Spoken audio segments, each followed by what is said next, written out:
Hello everyone, इस video में कुछ 3-4 क्वेश्चंस के बारे में बात करेंगे जो कि 22 दिसंबर को यूपीपीसीएस 2024 के प्रीलिम्स में आए हुए थे। इससे आपको हेल्प मिलेगी आगे आने वाले एग्जाम्स के लिए, जैसे कि आरओआर का प्री का एग्जाम और यूपीपीसीएस 2025 का प्री का एग्जाम। अब देखो, ये जो क्वेश्चन था ये मैच द फॉलोइंग वाला था। इसमें आपको ऑथर दिए गए थे 4 और उसकी उनकी किताबें दी गई थी। अच्छा, ये जो क्वेश्चन है, ये जो टॉपिक है, अगर आप मेरे इंपॉर्टेंट टॉपिक्स की जो पीडीएफ है जो मैं 2 साल पहले दे चुका हूँ, या फिर अगर आप मेरे चैनल से पहले से जुड़े हुए हो तो मैंने आपको हिस्ट्री जब भी सॉल्व करने की बात बताई है तो मैंने आपको बताया हुआ है कि जो मॉडर्न हिस्ट्री की किताबें होती हैं या मोस्ट इंपॉर्टेंट ऐसी कोई किताबें हैं जिनकी कुछ ऐसी वैल्यू है हिस्टोरिकल लेवल पे, या कोई बहुत इंपॉर्टेंट अगर हिस्टोरियन हुए हैं तो उनकी किताब देख लीजिए। इवन जो इकोनॉमी की किताबें होती हैं और जो बहुत इंपॉर्टेंट पर्सनैलिटी होती है कोई, उनकी किताबें वगैरह जो न्यूज़ में रही होती हैं तो वो भी पूछ ली जाती हैं। तो ये 4 किताबें जो हैं या ये जो 4 ऑथर है ये बेसिकली वही थे। मॉडर्न हिस्ट्री की ये 4 किताबें हैं और ये बहुत इंपॉर्टेंट थी, तो इनके ऊपर पूछ लिया गया था। अब देखो, ये जो क्वेश्चन है ये देखने में ऐसे बहुत टफ लगेगा क्योंकि इसमें 4 किताबें दी गई थी। इसमें यहाँ पर अगर आप देखोगे तो इसमें 4 नाम दिए गए थे: ललन जी गोपाल, हबीब एंड निजामी, के.एस. लाल और दशरथ शर्मा। इनकी किताबें दी गई थी: a comprehensive history of India, the Delhi sultanate, the economic life of northern India, early Chauhan dynasties and history of the Khiljis. ठीक है, अब इसमें ऑप्शंस देखो। अब मान लो कि आपको इसमें से ऐसे कुछ देखने में प्राइमा फेसी समझ में नहीं आया, आपने पेपर में क्वेश्चन देखा, एकदम से टफ लगा कि भाई ये तो आता नहीं है, क्या है क्या है। अब इसमें आप ये देखो कि जो हबीब और निजामी है उनकी कौन सी हो सकती है, या उनकी आपने मान लो पढ़ पता है आपको, मान लो सिर्फ इन चारों में से आपको एक किताब पता है हबीब और निजामी की, तो हबीब और निजामी की कौन सी है?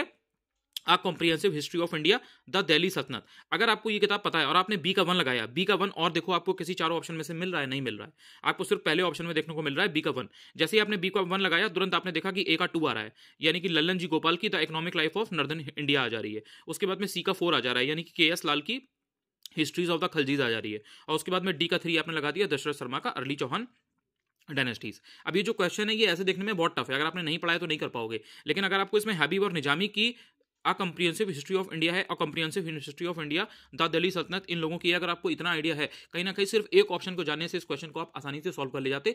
हार्डली इसमें 15 से 20 सेकंड लगते। लेकिन ये वही बात है कि कम से कम आपको एक ऑप्शन तो पता हो, एक ऑप्शन भी नहीं पता है तो कैसे कर पाओगे। लेकिन जो थीम है ये रिपीटेड है, मॉडर्न हिस्ट्री की थीम पूछता है। अगर आप पिछले 10 साल का अगर आप पीवाईक्यू देखोगे, इवन सिर्फ यूपी पीसेस का देख लो, कहीं और मत जाओ, यूपी पीसेस का देख लो, तो आपको इस तरीके की चीजें मिलेंगी कि जो इंपॉर्टेंट पर्सनैलिटी रही हैं उन्होंने अगर मॉडर्न हिस्ट्री के रिगार्डिंग कोई अगर किताब लिखी है तो ये पूछते हैं। इवन जैसे दादा भाई नौरोजी की जो किताब है, जो उनकी बुक है the poverty and un British rule in India, तो उसका ईयर और वो किताब पूछी जा चुकी है। और दादा भाई नौरोजी एक बहुत इंपॉर्टेंट टॉपिक है, उससे पूछते ही पूछते हैं। इसी तरीके से बाल गंगाधर तिलक की केसरी जो पत्रिका थी वो पूछी जा चुकी है, आरओआर के पेपर में आई थी वो। ठीक है, इसके अलावा अगर आप बात करते हो गांधी जी की, तो गांधी जी की जो हिंद स्वराज है वो पूछी जा चुकी है, एनी बेसेंट की पूछी जा चुकी है, मौलाना अबुल कलाम आजाद का जो अल हिलाल और अल बलग है वो पूछे जा चुके हैं। तो ये सारी चीजें पूछी जा चुकी है, ये थीम है इनकी, तो कहीं ना कहीं ये रिपीटेड थीम थी। इसके बाद आप बात करते हो इस वाले क्वेश्चन की। अच्छा, ये क्वेश्चन जो है इसमें ध्यान से देखो, इसमें 2 स्टेटमेंट दी गई थी। एक था कि बिहार में जगदीशपुर के जो जमींदार हैं कुंवर सिंह, इन्होंने अंग्रेजों के विरुद्ध विद्रोह का नेतृत्व किया था। बिल्कुल ठीक है भाई, किया ही था, मतलब पता ही है, तो बहुत ऑब्वियस है, आपने पढ़ाई है।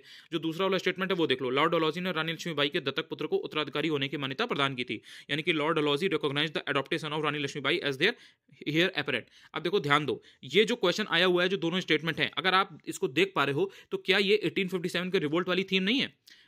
पीसीएस 2023 का जो पेपर हुआ था, जो पिछली साल पेपर हुआ था, मतलब पिछली साल का मतलब 23 में जो पेपर हुआ था 14 मई को, उसमें अगर आप देखो तो 1857 के रिवोल्ट से कितने क्वेश्चन आए थे? 2 क्वेश्चन डायरेक्ट आए थे। तो 1857 की जो क्रांति है, जो रिवोल्ट है, वो इनका फेवरेट टॉपिक है, थीम है, उसी से बेसिकली उठा करके इन्होंने चीजें दी हैं। और ये जो कुंवर सिंह है बहुत पॉपुलर थे, मतलब बहुत नाम था इनका, बहुत इन्होंने लीड किया था वहां से, बिहार के जगदीशपुर से। तो कहीं ना कहीं ये जो थीम थी, ये जो टॉपिक था, ये रिपीटेड था आपका। और अगर आपने 1857 के रिवोल्ट को ढंग से पढ़ रखा है और आपने जो भी इंपॉर्टेंट पर्सनैलिटीज रही थी, जैसे जगदीशपुर के ये कुंवर सिंह जी हो गए, रानी लक्ष्मीबाई हो गई, या फिर इवन नाना साहब हो गए, या फिर तात्या टोपे नाना साहब हो गए, या इसके अलावा जो और भी डिफरेंट डिफरेंट एरियाज है, जैसे कि मौलवी अहमदुल्ला शाह हैं, या बरेली का कोई नेता है, या फिर मौलवी लियाकत अली है प्रयागराज वाले, इलाहाबाद वाले, तो जितने भी ये लोग हैं, अगर आपने इनके बारे में ढंग से पढ़ रखा है, या फिर आपने मेरठ वगैरह से किसने लीड किया था ये आपने पढ़ रखा है, तो कहीं ना कहीं आसानी से आप इस क्वेश्चन को सॉल्व कर ले जाते। तो ये थीम रिपीटेड थी। इसके बाद जो आपका ये वाला क्वेश्चन आया, इसको ध्यान से देखो। अच्छा, ये 2024 वाला जो 22 को पेपर हुआ है ना, ये वही पेपर है, ये पुराना पेपर नहीं है। क्वेश्चन या थीम आपको रिपीटेड लग रही होंगी, या जब आपको मैं फैक्ट्स के साथ बता दे रहा हूँ, दिखा दे रहा हूँ, तो आपको चीजें याद आ रही होंगी, तो आपको लग रहा होगा कहीं ये पुराना पेपर तो नहीं है। तो ये पुराना पेपर नहीं है, इसी साल का पेपर है, आप देखोगे मिला आपको मिल जाएगा। अब इसमें जो ये क्वेश्चन था इसको ध्यान से देखो। इसमें विदेशी यात्री आपको दिए हुए थे, इनकी क्रोनोलॉजी सेट करनी थी। इसमें ऑप्शन में क्या क्या दिया हुआ था, इसमें उसमें जो वर्ड दिए थे, इतसिंग दिया था, वेनसंग दिया था, फायान दिया था और अलब्रूनी दिया था, इनको लगाना था। अब ऑब्वियसली इसमें आप अगर क्रोनोलॉजी सेट करोगे तो इसमें सबसे पहले आपका फायान आएगा, फिर वेनसंग आएगा, फायान वेनसंग के बाद में आपका इतसिंग आया था, इतसिंग के बाद में आपका अलब्रूनी आया था। ये जो क्वेश्चन है इसको आपने देख लिया। अब उसके बाद में आप आरओआर आर का 2021 का पेपर खोलना, ठीक है, RO का 2021 का पेपर खोलना और देखना कि ये थीम रिपीटेड है कि नहीं, ये क्वेश्चन आया था कि नहीं आया था, या ये टॉपिक आपका पूछा गया था कि नहीं पूछा गया था।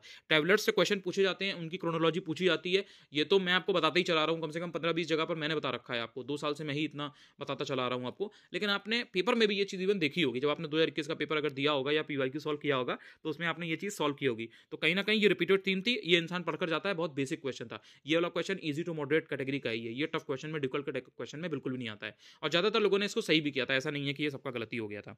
इसके बाद अगर आप बात करोगे इस वाले क्वेश्चन की, जो ये क्वेश्चन है, ये असर्शन रीजन का क्वेश्चन था।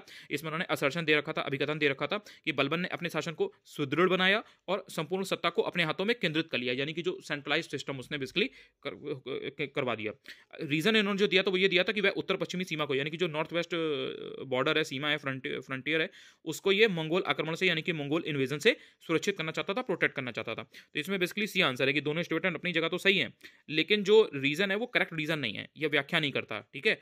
तो कहीं ना कहीं ये जो क्वेश्चन है, आप 2017 या 2018 का एक बार देखना, पीसीएस का पेपर देखना, उसमें आप देखना कि ये क्वेश्चन आया हुआ है कि नहीं आया हुआ है, या इस टाइप के क्वेश्चन 4-5 साल पहले आते थे या नहीं आते थे, बिल्कुल सेम आपको यही क्वेश्चन मिलेंगे, यही थीम मिलेगी। तो ये रिपीटेड थीम थी।